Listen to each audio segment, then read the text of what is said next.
Thank you so much, President Harris, trustees, faculty, staff, other honorees, friends, family, emotional support pets of friends and family, but most importantly, thank you to all of you, the stars of the day, the very smart and talented, soon to be sunburned and probably hungover, class of 2025.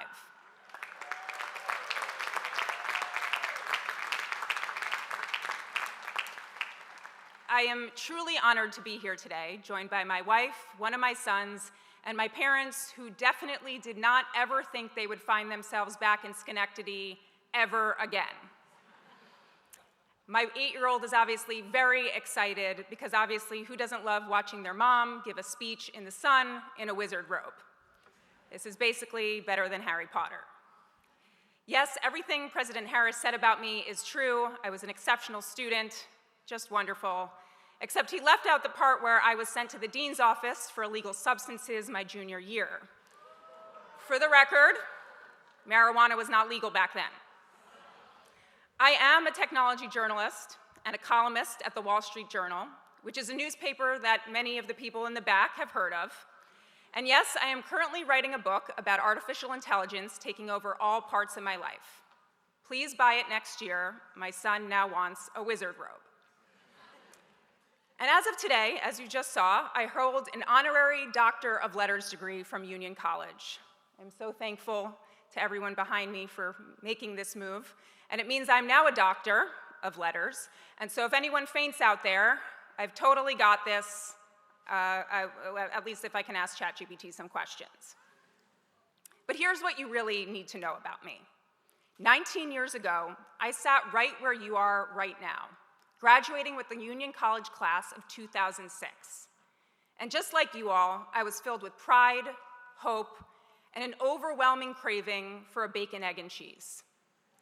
The crazy thing is that in 2006, most of you were 2 or 3 years old. So let me take you back to a magical time on this campus, when we did naked knot runs with the dinosaurs. And yes, we had flip phones that only made phone calls. No, the iPhone didn't exist, neither did Instagram, or TikTok, or Uber, or Spotify, or any app on your phone. To take photos, we lugged around chunky digital cameras, and then waited until the next morning to upload them to Facebook albums, with great terms like spring term, baby. If you wanted Wi-Fi, you had to haul your giant laptop and its equally giant Wi-Fi card to this library behind me, to a magical corner. It was a very magical corner where the Wi-Fi signal worked. Almost exactly a year after my graduation, in June 2007, the iPhone was introduced, and technology would change our world and my life in ways we never could have imagined. That shift shaped my entire career. As you heard, I became a technology journalist, reviewing the kinds of tools that shape our lives now. Of course, I didn't know any of that at my graduation. Where are the last names that start with the S's? Where are you guys out there? All right, let's hear it for the S's. Yeah. So I was right over there with no idea what I was going to do with my life, with a political science degree and a resume that proudly listed editor-in-chief of the Concordiensis, a college newspaper that sounds like a prescription drug that definitely gives you diarrhea. I was about to head out into the world with a diploma and a giant stack of unpaid Union College parking tickets. I would like campus security to know I will be here for the rest of the day. You are about to enter a world that is in an even deeper transition. The political climate, tumultuous. The actual climate, same. The economy, the general state of the world, same and same. And now, artificial intelligence is poised to reshape our lives in far bigger ways than the iPhone and the mobile revolution that it kicked off. And with that tech and socio-political backdrop, I wasn't sure I wanted to give this speech today, especially given what I hear in my meetings with AI executives and tech leaders. Just this week, I was out in Silicon Valley, and the message was clear. AI is the most important technological change in more than a century. It's going to take jobs. It's going to make new jobs. It's going to change jobs. And artificial general intelligence, this idea that the machines and Wi-Fi and AI will be smarter than us, is not a question of if, but when. In this future, they say, AI will be your doctor, your lawyer, your financial analyst, your accountant, your teacher, basically whatever you just told Uncle Bob you were doing after graduation. So yeah, awesome, I thought. I get to stand up here in front of all of you and explain to your parents that I'm sure those 4 years of college tuition are refundable. Just email you guys, right? Yeah, just email them. They're at moneyback at unioncollege.edu.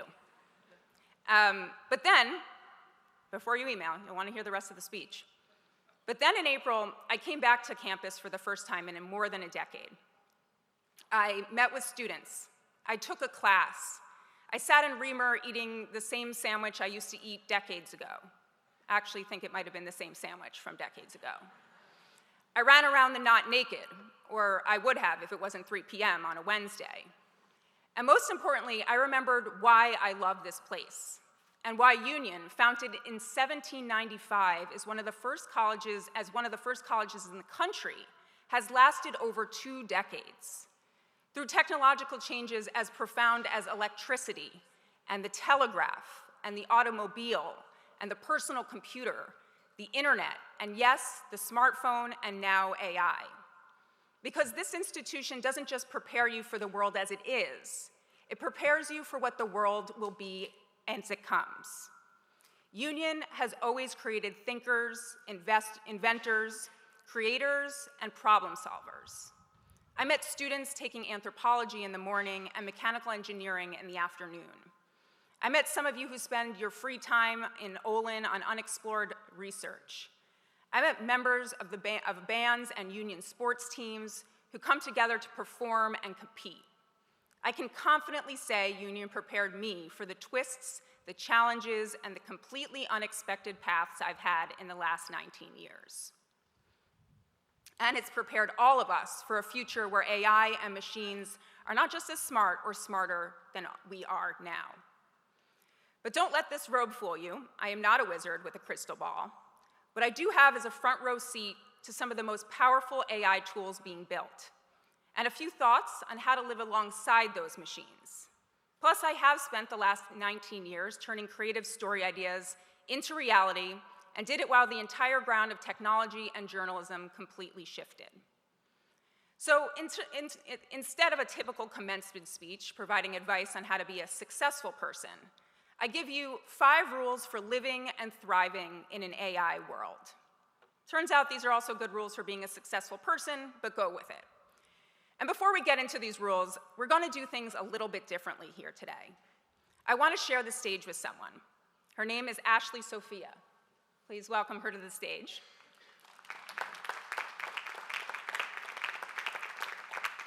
Ashley is a Union alum. She graduated in 2011. She majored in English, and she sang in the a cappella group, the Ellipholiths. She's now a top singer and songwriter. Go look her up on Spotify after this. Not right now. Maybe right after my speech is fine. Ashley being here is going to make sense soon, hopefully. If it doesn't, well, life is about taking risks and having fun, and no one ever gets invited back to be a commencement speaker unless you're Obama or Oprah, and that's fine. Okay, rule number 1, be a creative human. To prove this point, let us listen to a song made entirely with AI. Cue the AI song.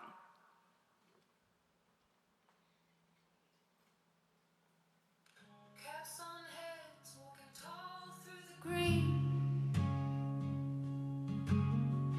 Union pride in the age of the machine. Books and bites, but the soul still thrives, holding on to fire that keeps us alive. Chalkboard dust and the hum of the keys. AI whispers, but we bend the breeze. Yes, that was all AI, which is pretty incredible. No humans were involved in making that except for me. I typed in, create an indie folk song about graduating Union College into the age of AI, into an AI music generator called Suno, and that's what it spit out. And sure, it sounds really impressive. I even saw some people out there starting to nod their heads. But listen to those lyrics and you quickly realize this robot has never pulled an all-nighter, never danced with their best friends at Springfest, never lugged around a Borg with a punny name like Cyborg. It has never felt the sheer anxiety of leaving this place and the many people they have met here, or the uncertainty of what comes next. But you know who has? Humans. Back when Ashley was a student here, she wrote a song about graduating from Union and the raw fear of not knowing what the future holds. I heard it and instantly remembered how I felt sitting in those seats. I knew I needed this song on stage. Ashley? Thank you, Joanna.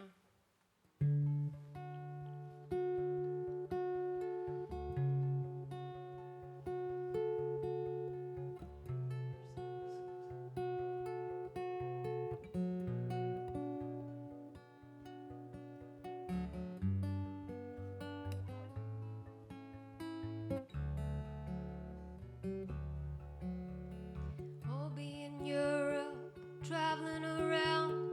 You'll be in the city making your mama proud.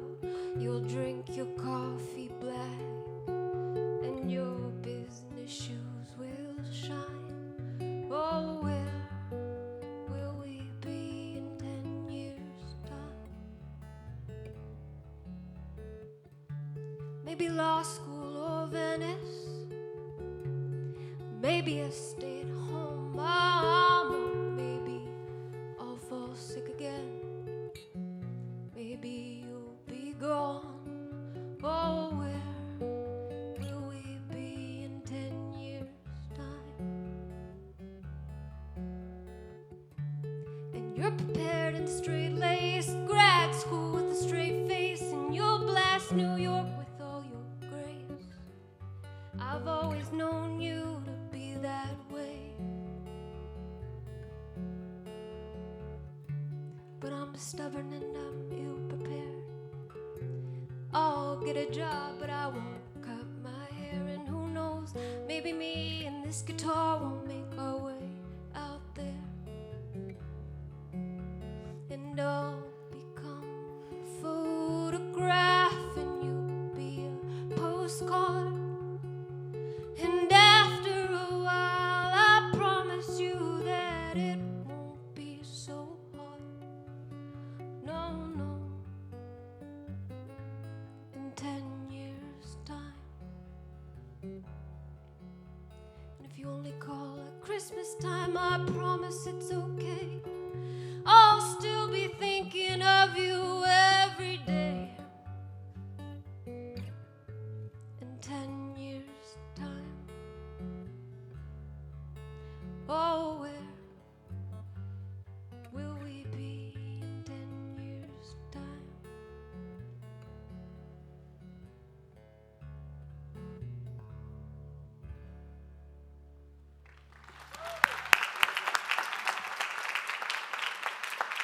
Thank you, Ashley.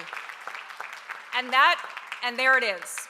Maybe the strongest proof I can give you today. AI is a useful tool, but it lacks human soul and experience. That AI song was missing the heart, the nuance, the truth of real storytelling. What sets us apart from artificial intelligence is our emotion, our creativity, and vulnerability.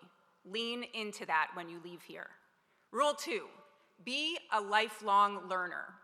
When I asked Sam Altman, the CEO of OpenAI and the creator of ChatGPT, what advice he had for all of you, here's what he said, quote, "Get good at using AI tools and focus on learning skills like adaptability, resilience, and figuring out what other people want in a rapidly changing world," end quote.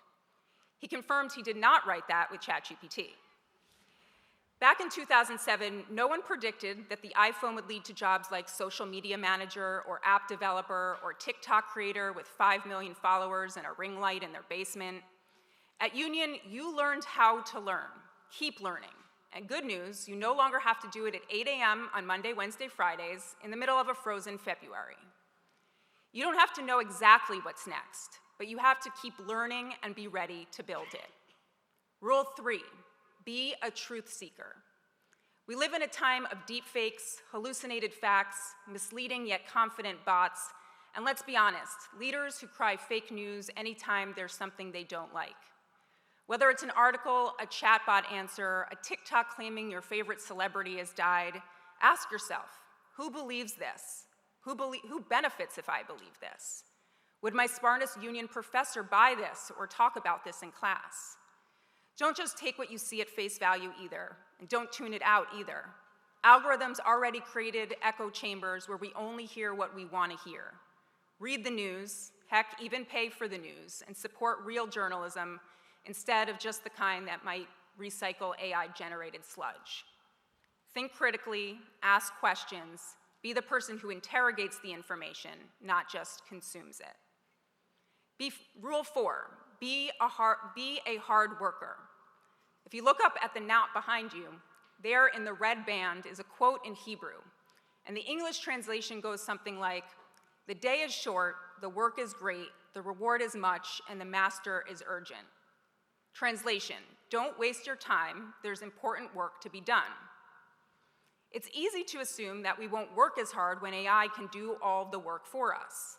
Some AI leaders say we'll just work for fun. But when you first got to Union, there was no ChatGPT to write your papers or summarize your class readings. You had to figure out how to do that hard work yourself. Let AI help you with the work, but don't let it shortcut the important efforts.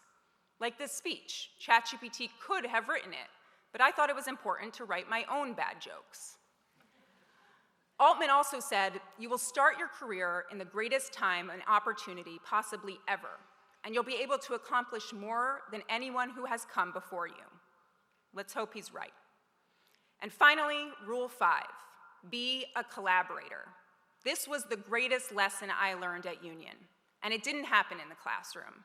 It happened in the Concordia newspaper office, working to put an issue to bed with friends and other colleagues, or in a dorm room crammed with people working on a group project, or whether we were just debating whether ordering wings or fries, or on a term abroad, learning how to communicate in another country. Never forget the power of coming together, of solving things, creating things, or just being human with other humans. Heck, it's in the name, union. Don't lose that when you leave this campus today. Stay close to your people, to your friends, your professors, anyone close that you met here. Bring that spirit of teamwork to whatever you do next. You can even consider AI one of your teammates, but don't forget, your greatest collaborators will still be other humans. My best and most creative work over the years, the stuff that won me awards and accolades, came because I was with people who challenged me, inspired, and supported me. Oh, and one last rule. Do not fall in love with a robot or a chatbot. Seriously. Find yourself an amazing partner, again, a human one, please. Getting married is probably not on your immediate to-do list, but when the time comes, finding that teammate will change your life. So if you remember one thing from this speech today, at the end of the day, it's not the machines that will define your future. It's the relationships you build, the values you carry, and the curiosity and creativity you bring to everything you do. And with that, I'm hoping we can sing one non-AI song, yes, together, we're gonna sing together, because it's about bringing all of our human voices together, because it's about the power of connection and showing up for one another, and because, let's face it, when the robots come for us, our best bet is going to be to lean on each other. Lean on me All right, we're all singing. when you're not strong. I'll be your friend. I'll help you carry on. For It won't be long till I'm gonna need somebody to lean on. I know you guys know this song. I don't hear enough voices. You seem hot. But I don't believe that. All right, we'll do one more. Let's do one more more time. Yeah. Okay. All right, let's see. Let's see what this class of Okay, 2005 has. So, sorry, 2025, if you want to go back in real time. All right. Lean on me When you're not strong, and I'll be your friend. I'll help you Carry on, for it won't be long till I'm gonna need somebody to lean on. Congratulations, class of 2025.